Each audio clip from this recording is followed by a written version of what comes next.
The New York City subway. Too dirty, too crowded, too dangerous. Well, at least that's what the US Secretary of Transportation says. So today we're going to take all of that very literally, and we're not only going to defund the subway, we're just going to decommission it altogether and give New Yorkers what they've been yearning for. Enough roadway capacity to drive to their heart's content, just like real Americans. And to figure all this out, we're gonna have to dig into some data, do some capacity analysis, and make some pretty tough choices about right of way. I did a lot of shooting on location for this one last week, so New York, it's time to put away your coastal elite ways and start living like a proper US citizen. Because, you guys, it's 2026, subways are old technology. It's time to stop forcing New Yorkers into cramped metal boxes underground where they have to ride shoulder to shoulder with undesirables, and give them a taste of the quality of life all other Americans enjoy. In the last week, the Trump administration launched the Freedom to Drive initiative, aimed at solving congestion by expanding and maximizing roadway capacity, a strategy that's never been known to fail. In other words, it's time for New York to stop shoving its cosmopolitan, urbanist values down everyone's throat and just get with the program. Because in the most recent census data, almost 50% of New Yorkers took transit for their work commute. It's completely horrifying, so we're gonna redesign the transportation system so they can live more like residents of real America, say Oklahoma City. Now, it is a lot to ask to rescue the whole city all at once, so here's what we're doing today. We're gonna undertake the Lexington Avenue Improvement Project. That's right, we're gonna take what I believe is still New York's most busy and crowded transit corridor, the Lexington Avenue Line, decommission it, and give these long-suffering riders the roadway capacity they need so they can all drive, just as God intended. I'm talking about the 4, 5, and 6 lines where they run under Lexington, Park, and Lafayette from 125th Street all the way down to the Brooklyn Bridge. And we're going to simplify the alignment and widen the corridor with as much pavement as we need. And how much is that? Well, to figure it out, we're going to have to take a traffic engineering approach and do some math. We need to know how many people are using the Lexington Avenue line at peak hour, because peak hour is what a traffic engineer sizes for. And luckily, we have this report from the New York Metropolitan Transportation Council, NMTC, Hub-Bound Travel Data 2024. It comes out annually, and it's like my favorite report in the history of planning and engineering. The 2019 edition inspired one of the first videos I ever did. The idea of the report is that the area of Manhattan below 60th is uniquely powerful within the region's economy, and I would argue the nation's economy, and understanding how people travel in and out of the hub, what modes they use, what routes, and what times of day is critical to planning and policy making. And this kind of data collection isn't new. The report says, since the first hub-bound survey in 1924, private motor vehicles, including autos, taxis, vans, and trucks, have been the second most common mode of transportation after the subway system. 2024 was no exception, with close to 2 million people entering the hub by subway on a typical weekday, and just around 750,000 by motor vehicle. There's no 2025 report yet, but my intel is, since the advent of the congestion relief zone below 60th in January 2025, motor vehicle traffic is down 11% and transit ridership is up 7%. Not very American. Anyway, the Hub-Bound report documents travel on a single typical weekday, October 16th, 2024, and it slices and dices the data all kinds of ways. What we want to look at is the hourly bi-direction for Lexington Avenue subway lines, so the 4 and 5, which generally run express with limited stops through Manhattan, and the 6, which makes all local stops. According to the report, the combined ridership at peak hour, peak direction is 25,612 passengers at 5 p.m. northbound, basically PM peak hour. Now let's calculate the number of vehicles. I'm going to divide by 1.1, which is a pretty typical vehicle occupancy assumption. And that means we have to account for 23,284 northbound motor vehicles to replace all the subway trips. Also, there are already 730 vehicles on Lexington in the 5 p.m. hour, and this is a little apples and oranges since the subway number is northbound and Lexington Avenue runs one-way southbound, but I feel pretty good about rounding this to a single direction peak hour vehicle demand of 24,000. So how many lanes do we need? Well, in travel demand modeling, you would assume 1,800 vehicles per hour per lane for a freeway. That's free flow travel, one car every 2 seconds past a fixed point. Well, let's not get crazy here. We aren't building a freeway down the middle of Manhattan. So the next step down is a suburban-style principal arterial, which you could call a strode if you're being unkind. For this type of facility, you'd model it at like 1,200 vehicles per hour per lane, so it's not free flow, but it's a suburban environment where you assume your principal arterial is getting at least 2/3 of the green time at most traffic signals, and there isn't much in the way of other complications like delays due to pedestrian crossing activity. Well, Manhattan is not a suburban environment. Instead, we need to model it as an urban arterial, and for that, you'd usually assume something like 800 vehicles per hour per lane, under the theory that you're getting roughly half the green time at signals, and you've got all the additional sources of delay in the urban environment. Now, I'm just using model assumptions at face value. The reality is, traffic is way more complicated and dynamic than this, especially in a place like Manhattan. I have a whole video on the nonlinear nature of traffic congestion if you're interested in that particular rabbit hole. Okay, you can see where this is going. We've got 24,000 motor vehicles to accommodate in a single direction. One lane is gonna handle 800, that's 30 lanes in one direction. Real America uses 12-foot lanes, not whatever New York has, because real Americans drive real cars. So that's 360 feet on each side of the center line of Lexington Avenue. A total of 720 feet, not counting sidewalks or bike lanes or bus lanes. Not that we want any of that anyway. Doesn't account for on-street parking either, which we probably need copious amounts of. The bottom line is we're basically gonna have to eminent domain an entire city block on either side of Lexington and Lafayette, all the way down the island of Manhattan.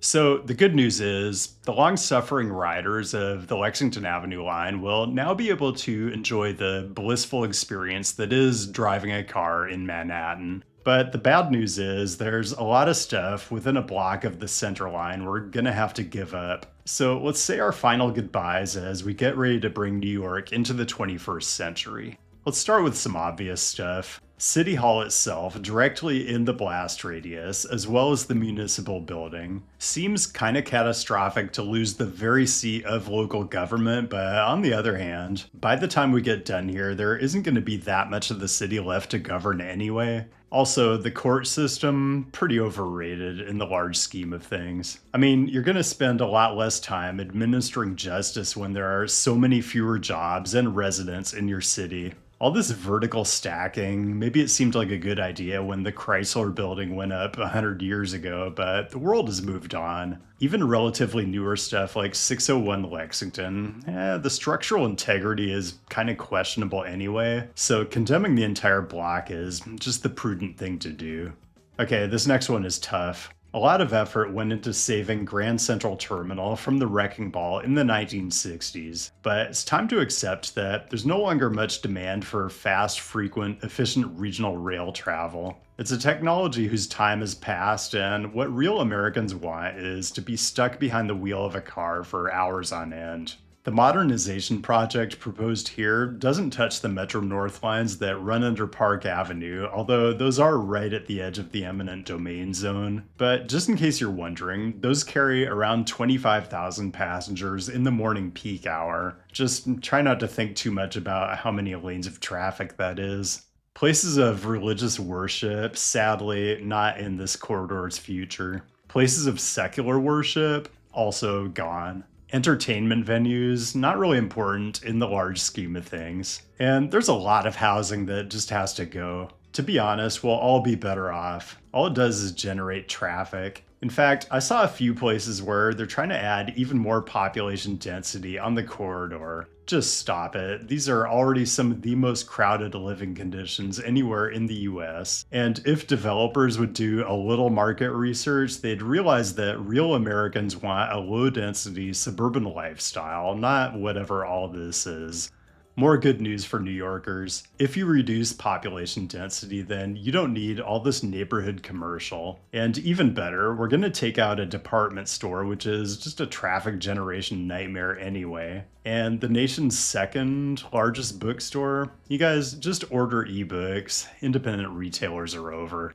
Also, New York already has too many Eataly's, so this one in Soho is expendable. Also, unfortunately, everything on Mulberry and Mott is toast too. It's all basically within the 350-foot center line, so that means no more Little Italy, but you know, there's probably a Maggiano's Little Italy at a mall up in like Westchester County, so you'll be alright. Likewise, all the Indian and other South Asian places around the 28th Street station gone, and make sure to pay your last respects to the Latin and Caribbean bodegas and eateries up around 116th Street, because we've got a very wide roadway to build. You know, dense urban environments are just inconvenient anyway. Too much stuff going on in limited space. Elevators coming up out of the sidewalk for loading in merchandise. Seems like an awful lot of trouble. Strip malls and loading docks have been invented. This is a solved problem. Several parks and public spaces are toast, including Gramercy Park, which the Lexington alignment bisects, and let's face it, is not a real park anyway. This pedestrianized plaza at Astor Place, kind of charming if you go for that sort of thing, but it's not really going to work with 60 lanes of traffic running through it. And we're taking out all the adjacent land uses anyway, so what's the point? I guess one argument for not modernizing Lexington is all the quote-unquote cool urban fabric you'd lose, which, yeah, I suppose, but it's pretty subjective and frankly kind of elitist to dwell on that when the city has such significant motor vehicle capacity needs. You know, we didn't even talk about bike lanes yet. There are way too many of them in this city, including on the Lafayette segment. I don't think they're going to make it into the redesign. They're either for poor people who can't afford to drive a car, or they're for coastal elites who are just virtue signaling. There's no in between, and whichever it is, none of those people are real Americans anyway.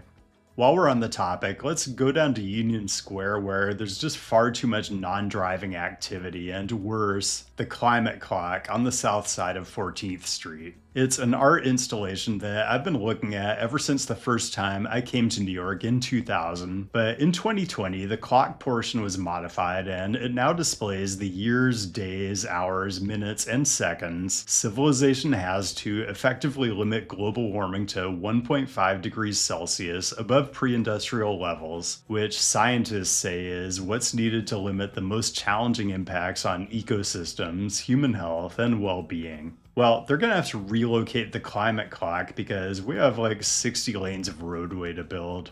And finally, we're going to lose some institutions of higher learning. Cooper Union at Astor Place. Baruch has its own stop on the 6th line and a whole vertical campus, including a pedestrianized segment of 25th Street. Kind of a bastardization of what college should be. University campuses are supposed to be sprawling and bucolic. Everyone knows this, and besides, these are hotbeds of progressive indoctrination. So we're gonna lose Baruch and Hunter, which is up at 68th Street, and also has its own 6th line station, complete with vertical campus. You know, these CUNY schools don't even have football teams. What are we even doing here?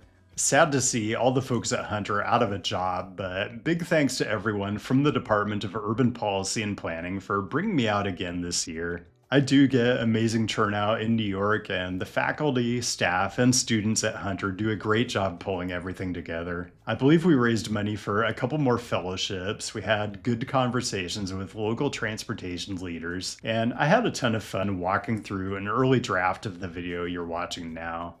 Happy to come back anytime. There is no shortage of video topics I can do in New York, so the more often I come back, the better.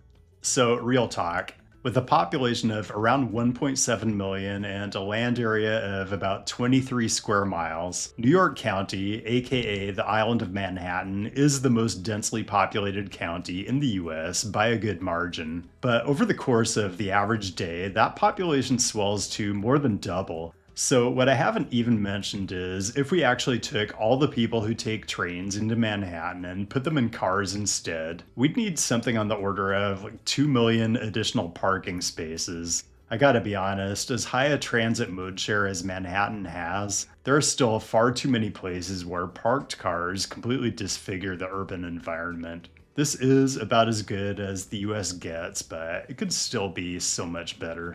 So if you haven't figured it out by now, this whole video is really a love letter to the New York City subway and the Lexington Avenue Line specifically. Granted, it's a bit of an underhanded love letter, but that's really the only kind I know how to write. It's also been kind of a technical argument for why the subway is so indispensable to the city and how it enables New York to be New York, but I think it's a lot more than that. Some people see the fact that the subway requires you to ride shoulder to shoulder with people who might not look like you, who might occupy a different socioeconomic stratum than you, as a weakness, a fatal flaw that will always make car travel preferable. But people like that are just people who are not cut out for New York, because I think reality is completely the opposite. The subway is democratic. There's no first class or business class, everyone's traveling economy. It's a place where you confront, in the most visceral way, the fact that we're all in this together. We all have to navigate around one another in a limited space. We all have to cooperate. We all have to do our part to make the city work.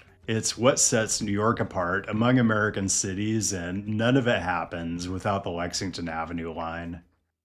One thing you've probably noticed when I visit a city, I never rent a car. And not just because I have an intense dislike for driving, but also the places that are really worth going in any city should be well connected by transit. Besides, public transportation is, in my opinion, absolutely the best way to experience a city. There's actually a whole streaming show built around this idea, and it's Day Pass from Not Just Bikes creator Jason Slaughter. In the latest episode, Jason gets a transit day pass in Copenhagen, Denmark, and we get to come with him and enjoy the sights and sounds and understand what makes Copenhagen great. Hint, it's an amazing city for walking and biking, but it turns out the city also punches way above its weight in rail transit, including a growing automated metro system that should be the envy of just about every North American city. Day Pass is exclusive to the Nebula platform and is just a ton of fun. Jason's regular channel is always good, but teaming up with Nebula Studios on Day Pass allows him to open up a world where he can bring you along to see great world cities through the lens of transit. Nebula has always been strong on urban planning, engineering, and architecture content. But whether your thing is culture, science, comedy, or current events, there's so much more on the platform. It's impossible to overstate how important Nebula has been in growing this channel and helping me connect with new audiences. Your subscription means a lot. Yes, it means you get my content early and ad-free, but also subscribing really helps support what I do in a structural way. And it's also an investment in continuing to make the Nebula streaming experience itself better and better. Because yes, Nebula is kind of like Netflix for people who are a little too into trains, but it's much more. It's a home base for content that's a little more thoughtful, that's created by humans for humans, which I think is more important than ever. And there's a big idea behind all of it: raising the level of the entire platform and growing it into a prestige streaming service.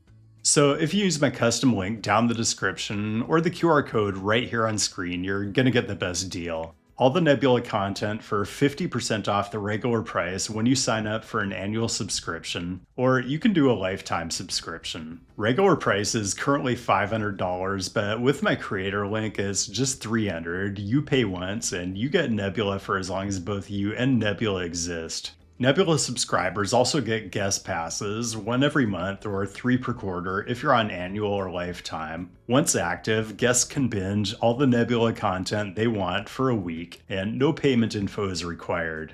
So, signing up for Nebula really is a fantastic way to demonstrate your support for a one of a kind creator owned platform and to fund the continued production of amazing exclusives. And there's great new stuff hitting the platform all the time. So, my recommendation, use my custom link or the QR code right here to get Nebula for 50% off the annual price or $300 off the lifetime. It's nebula.tv/CityNerd, and then go check out Jason's day pass in Copenhagen right now. And that's all I've got. Thanks for joining today, and thanks as always to the patrons whose direct support has been huge in getting this channel to the point where I can reach as many people as I do in our nation's biggest metropolis. Thanks as always to the Nebula subscribers too, and special thanks to Professor Bloom and everyone at Hunter for humoring my nonsense. Keep the great topic suggestions coming. I'll be back with a new episode in a week or two, and I'll see you then.